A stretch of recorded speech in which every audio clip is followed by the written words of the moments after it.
of fallen officers across the country. As the president says, we must do more to protect our brave men and women in law enforcement. That means funding for more officers, more detectives, and more technology, so officers have what they need to do their job safely and protect us.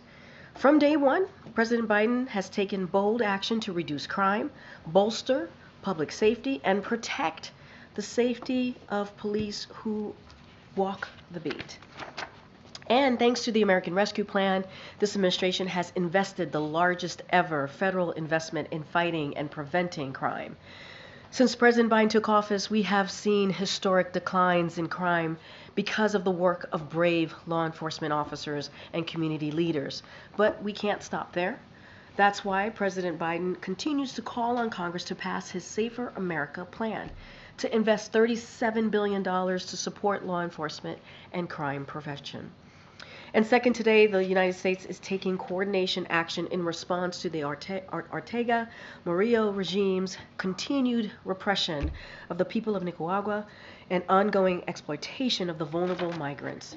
The Departments of Treasury, State, and Homeland Security jointly issued a policy alert to travel companies with information about the ways in which smugglers are facilitating illegal migration to the United States, to remind the industry of key steps that they should take to avoid complicity in the exploitation of migrants. This complements the International Air Transport Association and its members' action last week to address irregular migration. The Department of Treasury sanctioned a Russian military training center that supports repressive actions by the Nicaraguan National Police to prosecute political opposition, and two gold companies that enrich the Ortega Murillo regime. Additionally, the Department of State imposed visa restriction on the over 250 individuals supporting attacks on human rights and fundamental freedoms and repression of civil society organizations. These actions build on President Biden's effort to address irregular migration following last week's Los Angeles Declaration on Migration and Protection Ministerial in Guatemala, where we pledge $578 million to support our partners integrating millions of migrants in the region.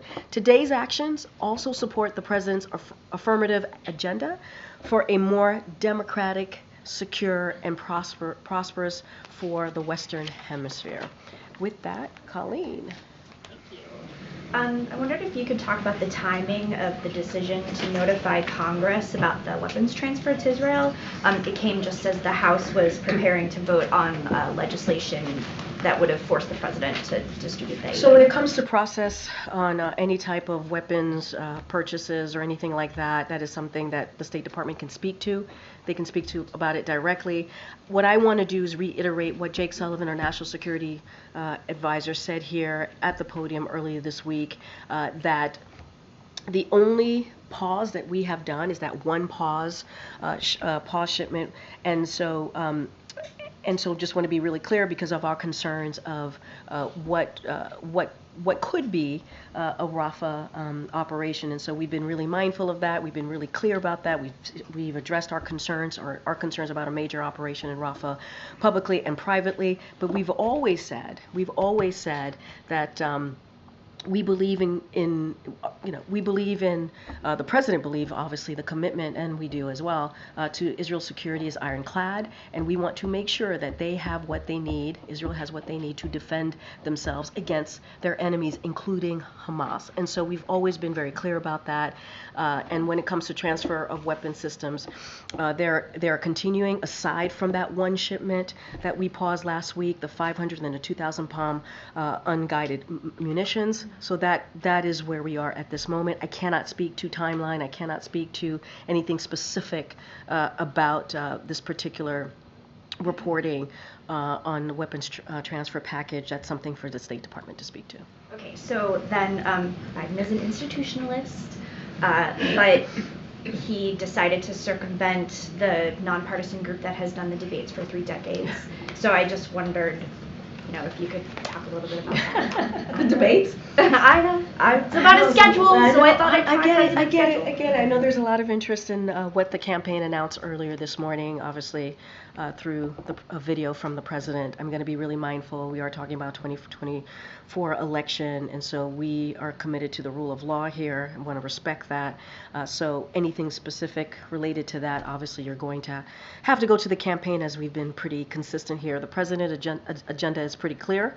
He wants to create an agenda that works for all, leaves no one behind, and an economy that is built from the bottom up, middle out, an economy founded on strong, growing middle class. We've been very clear about that. He wants to make sure that we have an America that is more free.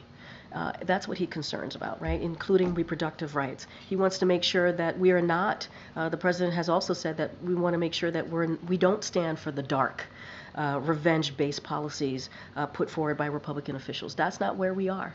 We want to make sure that we are continuing to deliver for the American people. That's what this president's been doing for the last 3 years. As it relates to the news about the debate challenge, that is something that the campaign has to speak to directly. Okay. Thanks, Karine. Does the president worry that he muddies the message he's trying to send to Israel by approving this new transfer of weapons so soon after he withheld the transfer of these 1,000 and 2,000 pound bombs? So I don't think, no, to answer your question very directly. I think what Jake Sullivan did here on Monday, laying out the 10 parts of our commitment and how we're seeing the Middle East, obviously, in particular, the war in Israel and Gaza, and how we're moving forward, in supporting our friend, Israel.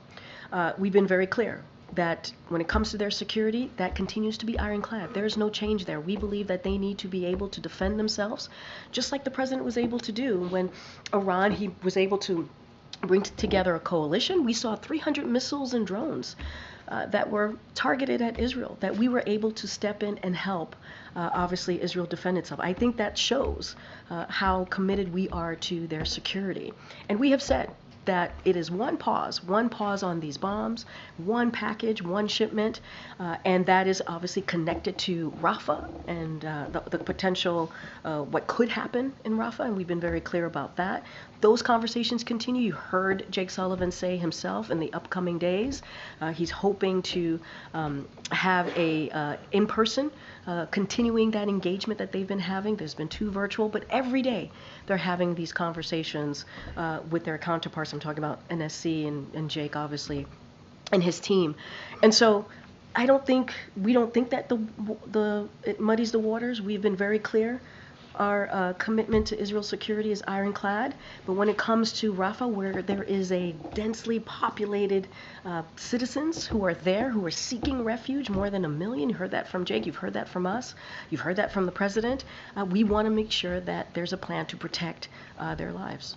Did the decision to approve this weapons shipment now have anything to do with the bill that Republicans have introduced that would force the president to approve all military aid to Israel? Here's what I would say. I think, again, our commitment to Israel's security is ironclad. That hasn't changed. We've been very clear about making sure that Israel's able to defend themselves against Iran, against their proxies. We've been very clear. Hezbollah attacks Israel almost every day, right? That's what we're seeing. And we have been very clear about making sure that they're able to defend themselves.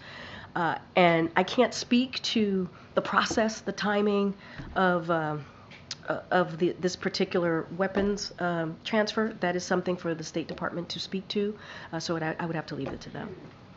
Okay. Thanks, Karine. So the U.S. has been very clear that it paused the shipment of those 2,000-pound bombs because of fears of how it could be used in Rafah. But does the president not share any concerns about how the weapons as a part of this $1 billion package could also be used to harm civilians?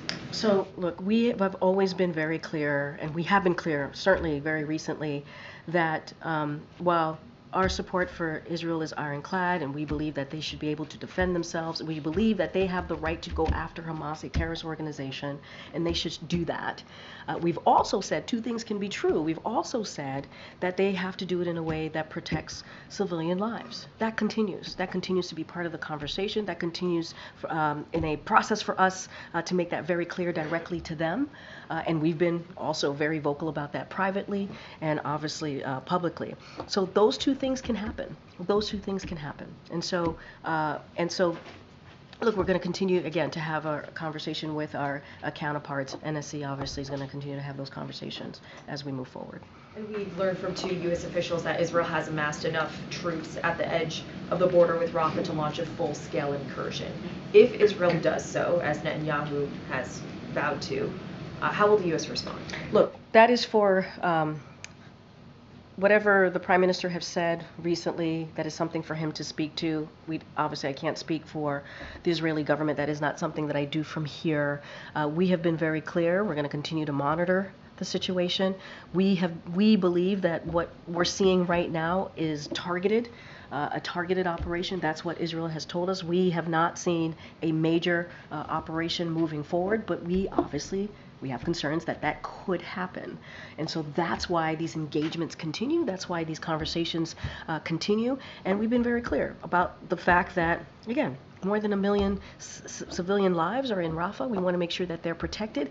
But we also believe that Israel has the right to go after Hamas. We want it to be done in a strategic way, obviously, and those conversations continue. So just to be clear, the U.S. believes that what Israel is currently doing in Rafah, pushing in deeper with further military operations, the U.S. believes that is both targeted and strategic? So I'm not going to go blow by blow with every reporting that is coming out and that is being laid out about what folks are seeing. I'm not going to go into blow by blow about that. What I can say is what we understand is those operations are targeted, they're limited. That's what we've been told. We're going to continue to monitor the situation. The conversations continue.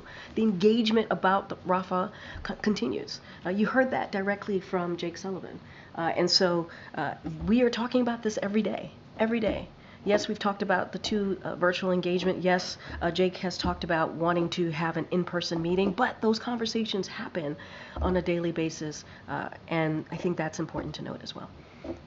Thanks, Karine.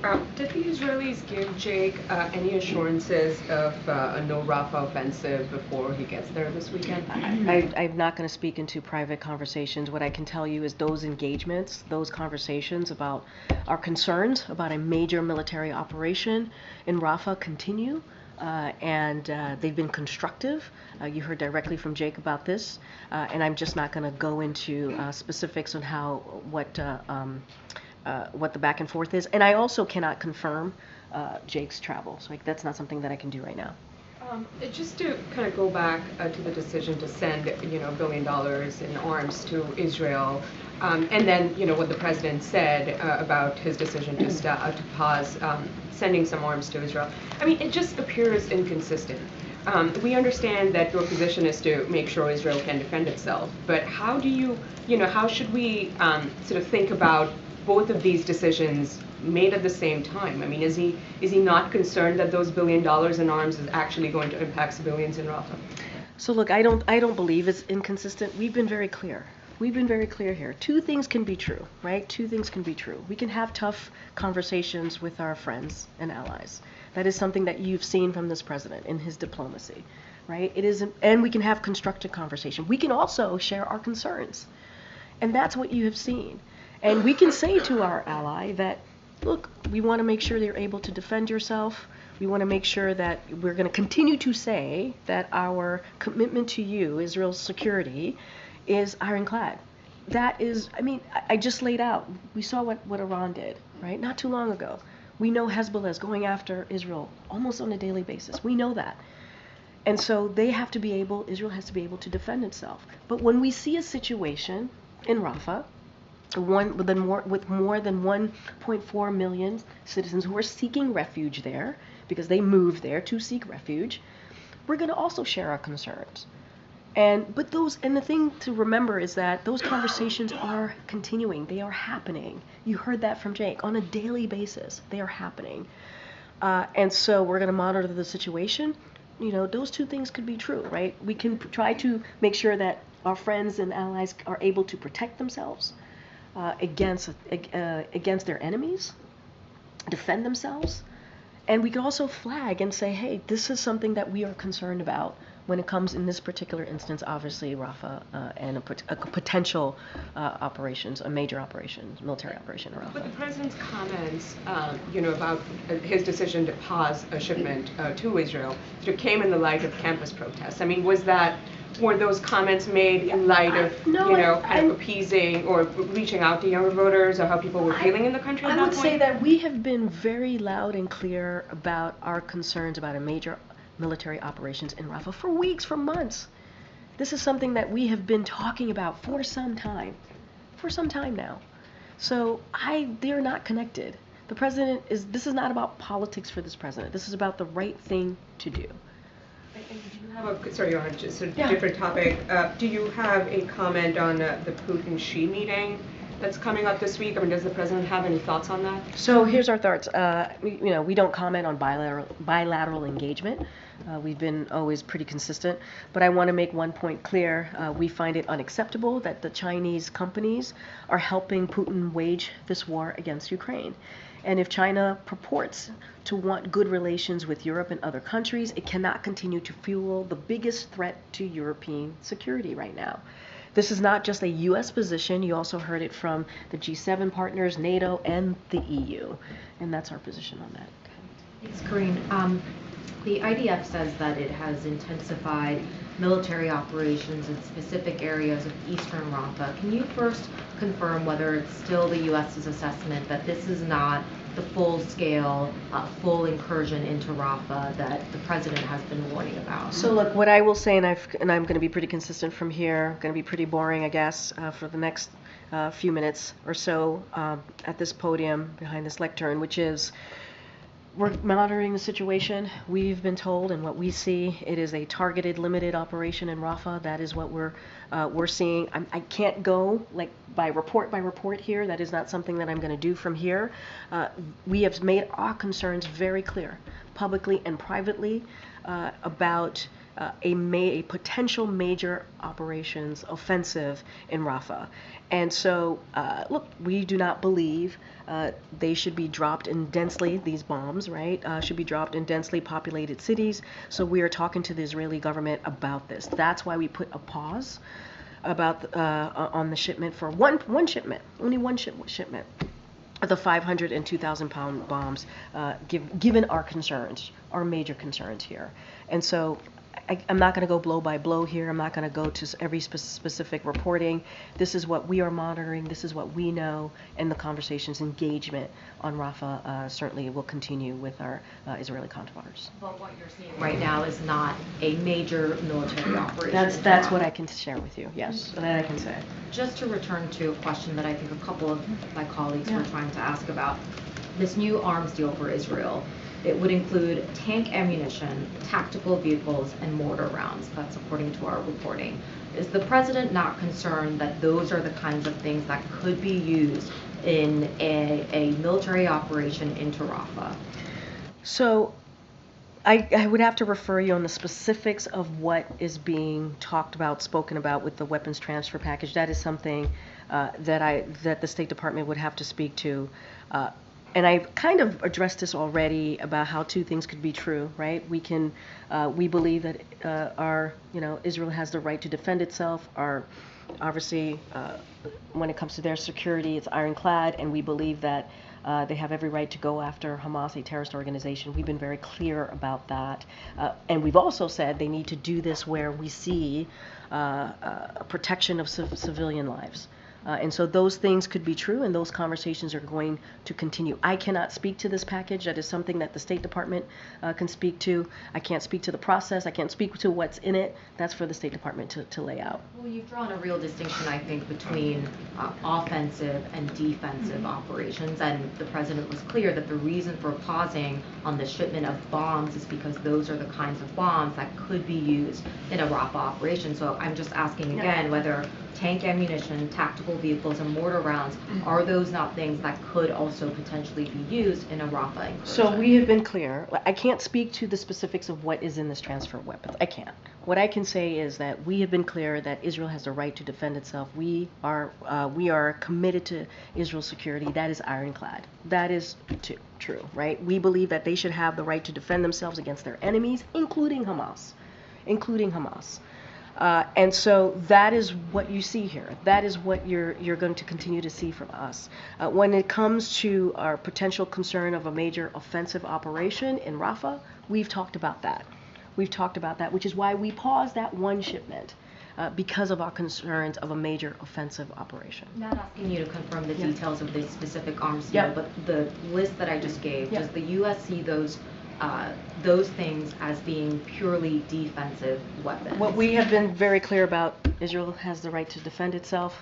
That's what we believe. We paused one shipment that we believe could be used in a potential offensive operation in Rafah, and we've been very clear about that. It's one shipment that we paused, but it doesn't take away from the fact that Israel should be able to defend itself against its enemies. And that's what this is about. That's what we're talking about here. Okay. Karine, we understand there's a group of American doctors who are in Gaza who are looking for the administration's help in getting out of there. That they are with the Palestinian American Medical Association. They traveled to Gaza this month to provide some emergency medical assistance. Can you detail the administration's efforts to try to get them out? How is Israel cooperating with that assistance? So we can say that we're tracking this matter closely and working to get the impacted American citizens out of Gaza. So that is something that we're working on. We've been in touch with representatives for doctors and their families and are engaging directly with the government of Israel to make that happen. So we're doing everything that we can. Is the goal to get them out immediately or before operations expand into Rafah and there's military movement there that could further put them in? I mean, regardless if there was an operation in Rafah or potential operation in Rafah, it doesn't. We need to get them out. We want to get them out, and that is it has nothing to do with anything else. These are Americans, impacted American citizens, and so we're working to get them out. And then just on the debates, can you explain why President Biden feels it's important to have a general election face-off one-on-one with former President Trump in late June, which is earlier than in past election cycles? Look, I can't speak to the timeline. I can't speak to the decisions on the debate. That is something that the campaign could speak to. I can speak to what the president has been trying to do for these past 3 years and make that stark contrast with what Republican elected officials have been trying to do. He's been trying to make sure that we build an economy for all, don't leave anybody behind, make sure that we're fighting big pharma, make sure that we're lowering costs for Americans. And you have congressional Republicans, actually that way, who are constantly trying to make sure that we increase healthcare cost, right? That we give tax breaks to corporations and billionaires. That's what they're offering. Cut Medicare, Medicaid, and Social Security. That's what I can provide for you. What the president's policy has been, what he's been trying to do, and what we're up against here. And we're also talking about our democracy, our freedoms that are under attack. And so the president's going to continue to fight for that. As it relates to the debate, timeline, or anything connected to that, that is something for the campaign to speak to. And just finally, the president put a statement out on this, but is there anything else you can share about this, what appears to be an attempted assassination attempt on the Slovakian prime minister?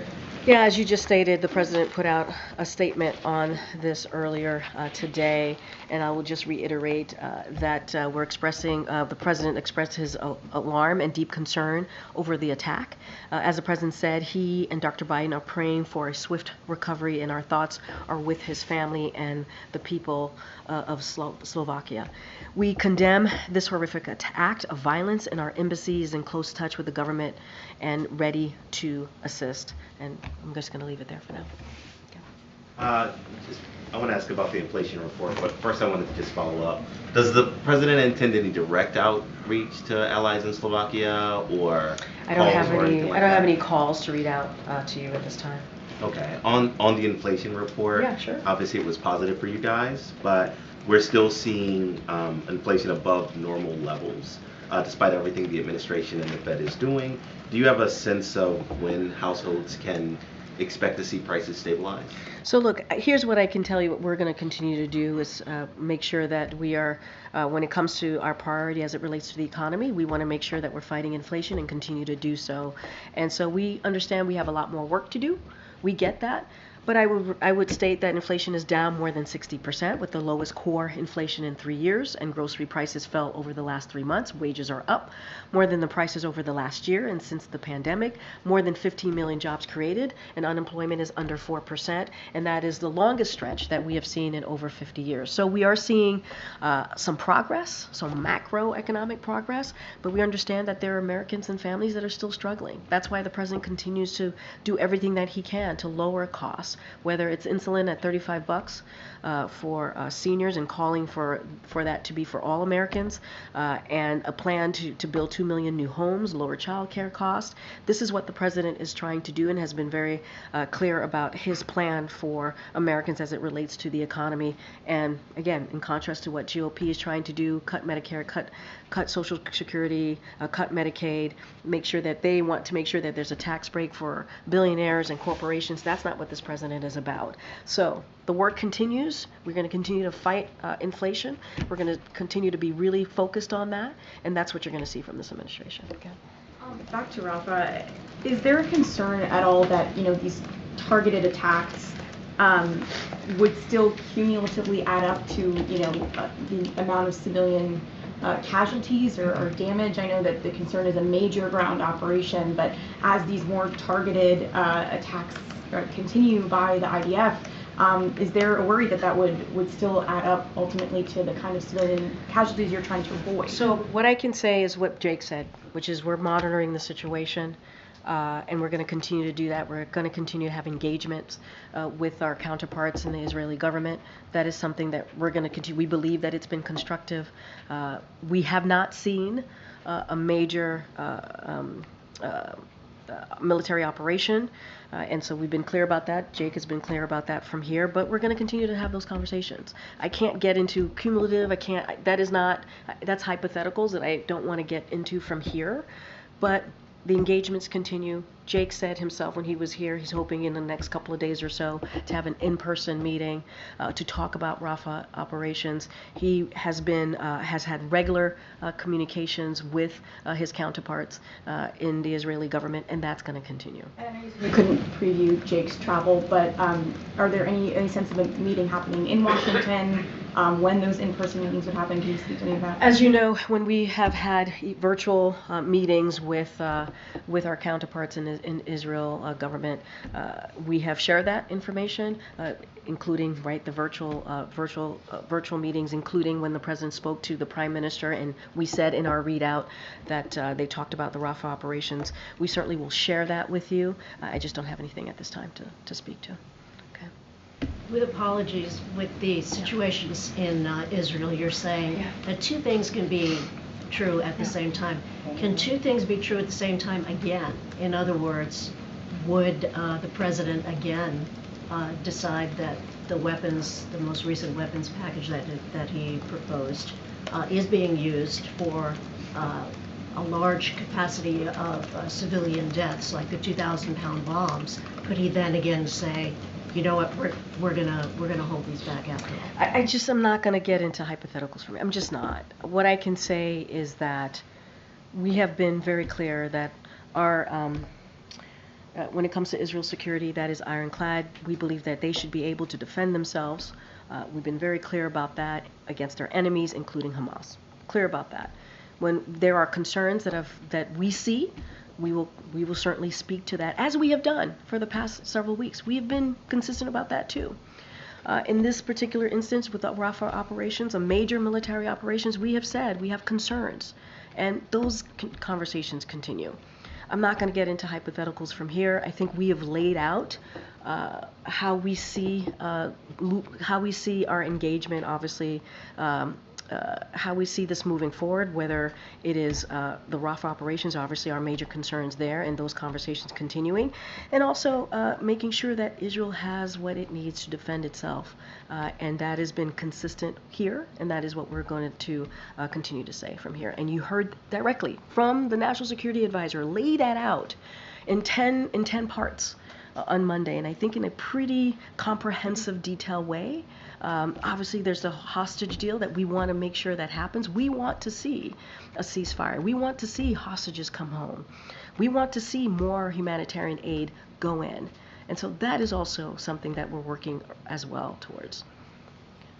President had a big event yesterday on tariffs. I wanted to circle back to the U.S. steel situation, the offer from Nippon Steel to buy U.S. steel. The president has opposed that deal.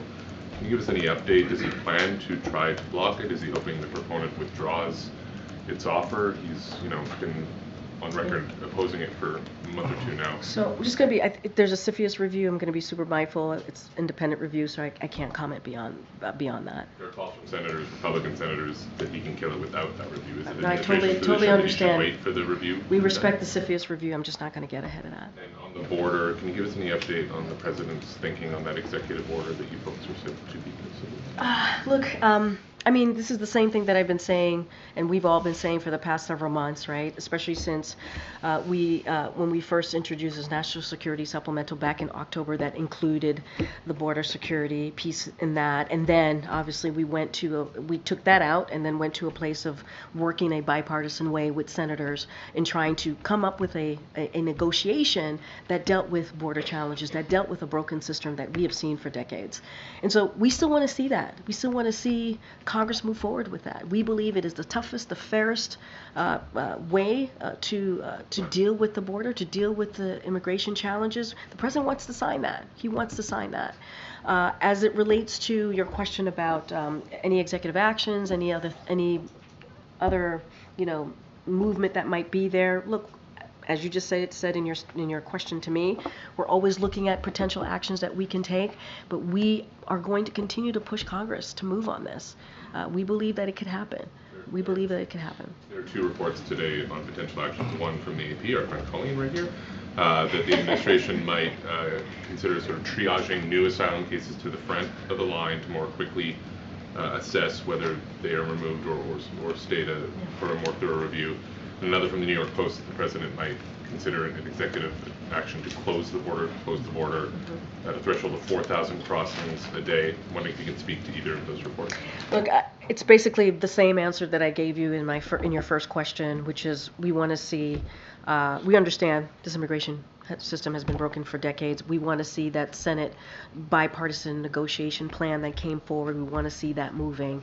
And as I've stated many times before, you've heard it from the president himself, we were ready to move forward. That was ready to be pushed out of the Senate in a bipartisan way. The former president, President Trump, told Republicans to reject it. And that's what we're seeing. And we believe that Republicans should be where majority of Americans are.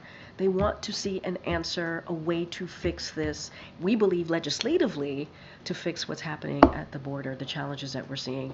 I don't have anything beyond that. As I've said many, many times before, as you asked me your question, we're looking at all options. I just don't have anything to share at this time.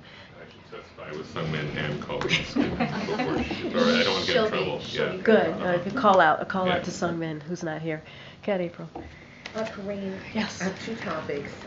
One, Marilyn Mosby. We understand that the application for pardon has been delivered and accepted by the White House as well as Justice. What's the movement? What is the president's thinking? What is he expected to do on this? So I want to, and April, I appreciate the question. I know we went back and forth on this last week. Certainly appreciate the question. I have to be really careful from this podium not to talk about individual pardon requests.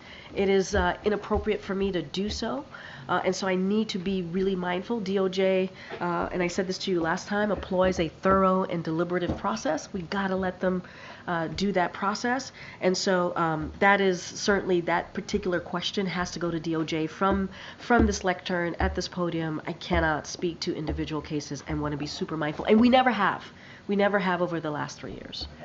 Other presidents have, but that's okay. But that's what I'm saying. We haven't. We haven't because we want to respect that process. So, follow up on that topic.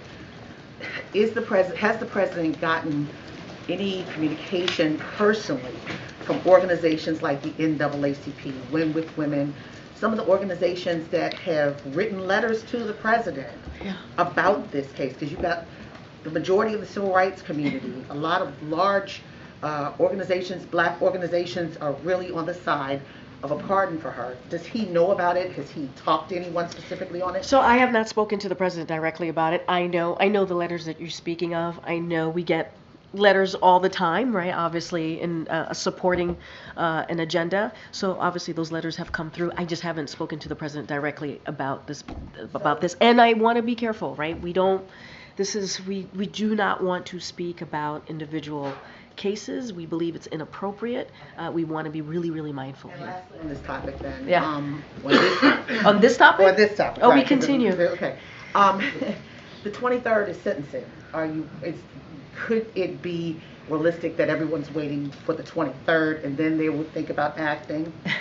I can't. I want to be really mindful. I appreciate your efforts. I appreciate. I know clearly, and I appreciate your effort. I just cannot comment on individual cases here. And lastly, on the next topic. Oh, I thought this was the last one. No, I said 2 when we started. Oh, okay. All right. So, at the beginning of the briefing, you talked about the commitment to policing. Yeah. And for the last few years, particularly when then candidate Biden was talking about holding police officers accountable when the George Floyd death happened. We all remember that. Now there is another call yet again from the mothers of the movement who are meeting with the members of the Congressional Black Caucus right now looking for action, particularly in the wake of what happened in Florida recently with the black man shot by police who was in the military. Wrong person, wrong place. What are the thoughts of this White House about the push for police reform as you support police, accountability and civil rights at the same time? Yeah, and our hearts go out to anyone who lost a child. It is under any circumstance. It is heartbreaking. It is heartbreaking. And our heart goes out to the families who've lost loved ones in police shootings. And you've heard that from this administration. You've heard that from this president. As you know, the president signed an executive order to hold federal law enforcement to the highest standards. And he believes that officers should be held to those standards. President Biden has been clear about his commitment to doing everything he can to make our communities safer, including by advancing effective, accountable policing. The vast majority of Americans want the same thing too. They want trust, they want safety, and they want accountability. That's why the president has pushed Congress to pass the George Floyd Justice for Policing Act and signed an executive order to make federal policing the gold standard of effectiveness and accountability. Let's not forget, when Congress could not get this done, the president took action and did that executive order. So we can't forget that. Like, he is going to continue to push Congress, but he took action himself on the federal level of what he can do from here. And so he also continues to believe that we need to build a lasting trust between law enforcement and the communities that they are sworn to serve and protect. And so we're going to continue to encourage Congress to move forward with this. Is this the time to do it, to lean in during a political election cycle? Is this the time for the president to lean in? Look, I'm not going to, this is not about a political cycle for this president. He's been leaning into this for 3 years, right? We talked about the crises. The president talked about 4 crises when he walked into this administration. One of them had to do with racial inequality. And from the beginning, he has pushed for Congress to move forward for the George Floyd Justice and Policing Act. It didn't move forward, and he acted. And he acted some time ago and moved forward with an executive order. And we're going to continue to push for that. It has nothing to do with politics. It has everything to do with this being the right thing to do. When White House blamed Tim Scott for holding it up? Oh, I'm not going to get into the blame game here. Because I don't even know where the process is. We believe that Congress should move forward in getting this done in a bipartisan way. There's no reason why it shouldn't. Good. Thank you. What are the next steps after White House officials met with the Chinese this week in Geneva on AI? What are the next steps? Yes. Look, as you know, the president signed an executive order on AI, which is the most comprehensive executive action that he took. And what I would say with the China, those conversations are going to continue. But this is an issue that the president believes that we need to act on, and thinks it's an incredibly important issue to move forward on. Those conversations with China are going to continue. Those diplomatic conversations, I don't have anything to preview beyond that. A bipartisan group of senators this morning put out a roadmap for their view of legislation on artificial intelligence, led by Senator Schumer. Does this White House have a perspective on it, and have you weighed in at all directly with those 4 senators? Yeah, so this is very similar to the answer that I gave, but I will say to this particular legislation, we're grateful that Leader Schumer and Senators Rounds, Young, and Martin for their work on this important issue. We're very grateful. As you know, and I think we may have mentioned this, after the president did his executive order, as I mentioned, is the most significant action done by a government. He within days of signing it, he met with that exact group of lawmakers to underscore the importance of moving forward with a bipartisan legislation. So we're appreciative of that. We think it's important that they're doing that as it relates to the exact approach of this piece of legislation. That is something that Congress is going to have to move forward on. But we're grateful. We're grateful that they're moving forward in a bipartisan way. Again, the president talked to this particular group about this, and so we're glad to see this moving forward. Just so I understand, so you're appreciative of them working on something related to AI, Yeah. but you're not backing what's in the framework. Well, it has to. There's a process here, right? It has to move forward. They're going to have to figure out the exact approach. We're going to let them figure out the exact approach. The president said in that meeting that he had with that congressional group that they needed to move forward in a bipartisan way. We see that. We are grateful for that. But I'm not going to get into the specifics. They're working through it. They're going to figure out the exact approach. So we're going to let them do that. Thank you. Okay. Good, Karen. You briefly talked on Monday about the president's meeting tomorrow with the families involved in the Brown versus Board of Education case. Do you have more you can share about the details, who he's meeting with, how the meeting came about, and what his message will be? I do. I have a little bit more detail on that, on just like obviously these are a couple of days of really important engagement that the president has. I'll start with the Brown v. Board of Education. So this week at the White House, we're recognizing it is the 70th anniversary of the landmark Supreme Court decision, Brown v. Board of Education, becoming the law of the land. President Biden will participate in a number of engagements that honor the legacy of those who paved the way for progress and hard-fought rights for Black Americans. He will also highlight his vision for how we must continue to build on these freedoms. Tomorrow, President Biden will meet with the plaintiffs from the landmark Brown v. Board of Education case and their families at the White House. And then on Friday, as I stated earlier this week as well, May 17th, President Biden will deliver remarks at the NAACP 70th anniversary of Brown v. Board of Education at the National Museum of African American History and Culture in Washington, D.C. The president and the vice president will also meet with. Excuse me. I have a little cold, guys. Sorry. The president and the vice president will also meet with the leaders of the Divine Nine, historically Black sororities and fraternities. On Sunday, May 19th, as you all are tracking, the president is going to deliver commencement address at the 140th Morehouse College commencement in Atlanta, Georgia. So as you can see, there are a couple of engagements that he's having in the next 4 or 5 days, and so we will have more to share, and you'll hear from him directly. So, according to today's CPI report, rental inflation continues to be stubbornly high. How optimistic is President Biden that Congress will approve his, plans to build 2 million more homes or preserve 2 million more homes? So look, I think this is something that the president's going to continue to fight for, obviously. He's going to continue to speak towards how important it is for homeowners to be able to afford a home, to be able to afford rent. And we know what Americans are going through. That's why he created very early on in his administration, he created a task force to deal with that, to deal with what else we can do from here, from the federal government, to deal with what homeowners are dealing with, what Americans are dealing with when it comes to higher cost. But the way to actually address this in a more holistic way, we have to see legislation, we have to see Congress act, and look, we're certainly gonna continue to be consistent here and calling on Congress to make that move.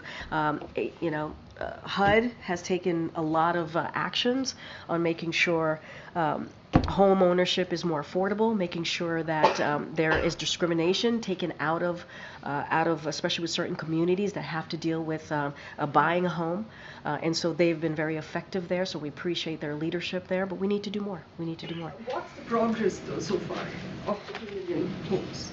I mean, I don't have a progress report for you at this time, but look, we understand that this action, moving this forward, is important and critical to many Americans and their families across the country. We understand how difficult it is, and for homeowners, for renters, we understand that, and we understand that lowering cost has to be at the center of our economic plan, which is why the president continues to fight inflation and do everything that he can to lower cost. How worried is President Biden about his re-election bid based on this? Because this affects Americans. I can't speak to that. What I can say is that the president's doing everything that he can to deliver for the American people every day. Every day. It's not about politics, it's about the right thing to do. That's one of the reasons why he ran. He believed that he can do something, he can get things done. And we believe in the last 3.5 years we've been able to do that. We've been able to create some jobs. We've been able to lower unemployment. We understand that people are still feeling this and there's more work to do, but it's not, as I'm speaking about this, it's not in a political lens. This is on what the president believes is the right thing to do on behalf of the American people as president of the United States. Okay. Thank you, Karine. No, Yeah, thank you. No problem. How concerned is the president about the advances the Russian army is making around Kharkiv? I mean, you saw Secretary Blinken in Ukraine yesterday, and I think he laid out our commitment, obviously, to Ukraine, and that's one of the reasons that we fought so hard, certainly to get that national security supplemental done. And so we are focused on supporting Ukraine's defense. We're going to continue to do that in Kharkiv, obviously, in that region where Ukrainian forces are fighting very hard. And as you know, on Friday we warned that we had been anticipating that Russia would launch an offensive against Kharkiv, and we're anticipating that Russia would increase its attacks in an attempt to establish a shallow buffer zone along the Ukraine border, and we have been coordinating closely with Ukraine to help them prepare. And as you've heard us say, you heard Jake said this as well on Monday, how when the National Security Supplemental became law, the president right away moved forward with the president authorization for $1 billion of military aid package, and so that continues to flow. Certainly the Department of Defense will have more on that, and then on Friday he authorized a second military package to send more urgently needed weapons, including artillery ammunition, air defense, interceptors, and anti-aircraft missiles, armed vehicles, artillery rounds, javelins, and anti-armor systems, and other equipment needed to defend Kharkiv and other areas under threat. We are also working on another package to get urgently needed aid to Ukraine. So you've seen our commitment. You've seen our commitment through the Secretary Blinken, obviously, who was just there.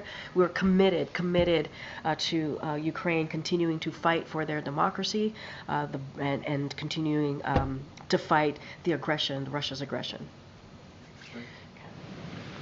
So U.S. government will send a former senior U.S. official to Taipei for the May 20 inauguration of the new president there. How did the White House decide the member of the delegation? Do you think China would respond to the inauguration? If so, how? You're talking about the Taiwan inauguration? Okay, so, and you're talking about the delegation. So inauguration is happening on May 20th. In January, the Secretary of State issued a statement congratulating President President-elect Lai on his electoral victory, and noted that the United States looks forward to working with his administration and leaders of all of Taiwan's political parties to advance our shared interests and values, as well as furthering our longstanding unofficial relationship. Consistent with past practice, the United States will send an unofficial delegation to attend the inauguration. I don't have anything more to share about that. That is something that the State Department is running as it relates to the unofficial delegation, so they can certainly share more on what that looks like. But obviously, it's an upcoming inauguration on May 20th. Thank you. I know you don't want to talk about campaign stuff, so I would just look for I your. really don't. I would just look for your It's not even that I insight don't then. want to. I can't. Then how about your Peter. insight as the most prominent political communicator in the world, the White House press In the secretary. world? In the world, White House press secretary. In the world. Does a person generally want to debate when they are winning or when they are losing? I am not going to do political punditry from here, my friend. I'm just not going to do it. So I used to do that in my old job. I'm not going to do it from here. So in should we this see job. this sudden offer from the president to debate as a signal that you guys realize you need to change the subject after some really bad polling? You know, we had a back and forth on polling yesterday, and it just goes back to the core of what I said to you, which is, look, this is a president that has had a pretty successful especially legislative tenure in the first 3.5 years, and has delivered on many things that are popular to the American people. And we're going to continue to talk about it. We're going to continue to travel the country and talk about investing for America. We're going to continue to talk about how we need to do more to lower costs for Americans. We get it. We understand how hard it is, as the president talks about being around the kitchen table, and how hard it is to make those difficult decisions sometimes every month on what you're going to pay for. So he gets that. And I just don't want to get into polling, any more details on polling. What I can say is the president is focused. He is laser focused on making sure we do everything that we can to give people, Americans, a little bit of breathing room, and that's what the president's going to continue to do. As it relates to the debate, you got to talk to the campaign about it. That is a question for the campaign, and I'm sure they are eager to answer your questions, Peter. Then not a debate-specific question, but debate prep is Oh, gosh. something that traditionally can happen here at the White House. Who is going to stand in during the prep for Donald Trump? Who's going to stand in? Do you want to stand in for Donald Trump? Do you want to do that? I can connect you with the campaign. That might be fun for you. Actually, so you're saying I can go debate Joe Biden behind the scenes You know for what? as long as I want? I Actually, yes. think that might be fun for both of you. It might be fun for both of you. I think that might be fun. I don't have anything for you on that, but I appreciate the question. I appreciate you trying. All right, I know we have to wrap up. Go ahead, Ed. Good, thanks, Karine. I'm going to ask you about how the president talks about inflation. So 2 times over the past 2 weeks, the president said inflation was 9% when he came into office. Is the president misleading Americans on that, or does he just not realize that inflation was 1.4% when he came So, and thank you for the question, because I know that we got a lot of incoming on this yesterday. And look, what the point that he was making is that the factors that caused inflation was in place when he walked into the administration, when he took office. As you know, the pandemic caused inflation around the world to be by disrupting our economy and breaking our supply chains. As you know, we had to act quickly on dealing with the supply chain. He put together a task force. You saw the president do that. And just a couple of examples here, or one example, semiconductor shortages already existed when he took office. That increased costs on everything from auto parts to washing machines by some measures. It accounted for 1/3 of inflation in late 2021. Many countries saw worse inflation than we did, and obviously, and we have talked about this, we've been able to come out of that economic downturn in a better place than most of our counterparts across the globe. Reopening after the pandemic unavoidably increased inflation by unleashing pent-up demand. Inflation increased quickly as we reopened. Annualized core CPI in the second term of 2021 was 9%. And so he was talking about the factors that were in place that led to that. And look, and I said this earlier, I'm going to say it again, we're going to do everything, as we were talking about CPI, we're going to do everything that we can. This president is committed to doing everything that we can to fight inflation, and that's what the president was trying to speak to. But COVID started in March of 2020, so those factors were in place for about a year before the president took office. Look, the pandemic was happening, right? That caused inflation. That was happening. Supply chain was breaking our economy. That was happening. And it wasn't just us. It wasn't just us. It was globally. And they were, and other countries, our allies and partners, were seeing worse inflation than we were. And we are able to recover, and we are in a stronger position as we've recovered. But he was talking about what was in place, what was happening, the factors that led. And I talked about the second quarter of 2021, we saw that inflation was at 9%. So he was speaking specifically to the factors that led to that. All right, I gotta wrap. Go ahead. Thank you, Karine. What is the administration's reaction to Egypt's decision to block humanitarian aid from entering through the Rafah crossing? So look, we've obviously seen the reports. We have concerns. We want to see humanitarian aid. It is critical for humanitarian aid to get into Gaza. We're going to continue to have those conversations. We know how dire the situation is in Gaza, the humanitarian situation. So we want to see that. Those conversations are going to continue. We're going to continue to have those diplomatic conversations. And so we got to see that aid flow in, and the president's committed to that. How has Egypt justified its decision to the U.S. government? I'm not going to get into diplomatic conversations. What I can say is our commitment to get that aid in, and we're going to continue to have those conversations with our on the U.S. maritime port that I believe construction is basically done. Is that right? I don't have anything for you on that. Okay, so but a very specific question: if a family of Gazans show up at that port as asylum seekers, will the U.S. government turn them away? I don't have anything for you on that. What I can say is that when October 7th happened, there were Palestinian Americans that were in Gaza who wanted to get out, and there were about 1,800 of them. We did everything that we can to get the ones who wanted to go out, right, who wanted to leave, and we did that. I can't speak to that particular question. I would have to go back to my team. I just can't speak to that question. How many of the 1,800 did we successfully manage to get out?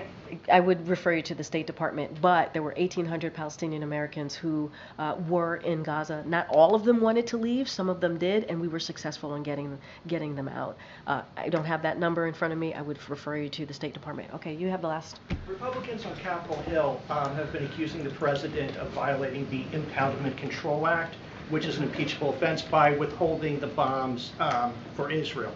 Does the White House have a response to that? And what is the legal authority that the White House is citing for the president to withhold the weapons? So look, I will say this.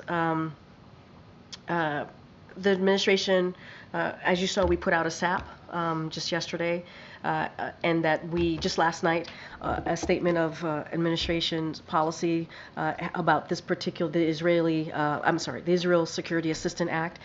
We said that we would veto that bill. The administration strongly opposes this attempt to constrain the president's ability to deploy U.S. security assistance consistent with U.S. foreign policy and national security objectives. This bill raises serious concerns about infringing of the president's authorities under Article 2 of the Constitution. So that is, to answer your question, it's under Article 2 of the Constitution, and that is our legal authority here. And with that, the accusations that withholding weapons violates the impoundment control. I mean, I just said that we believe that it was in our legal authority to do so. We did, and we've been very clear. This is one shipment.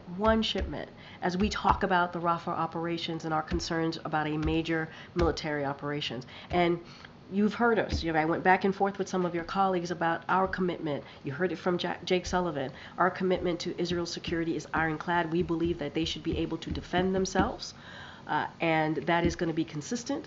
We're going to continue to say so.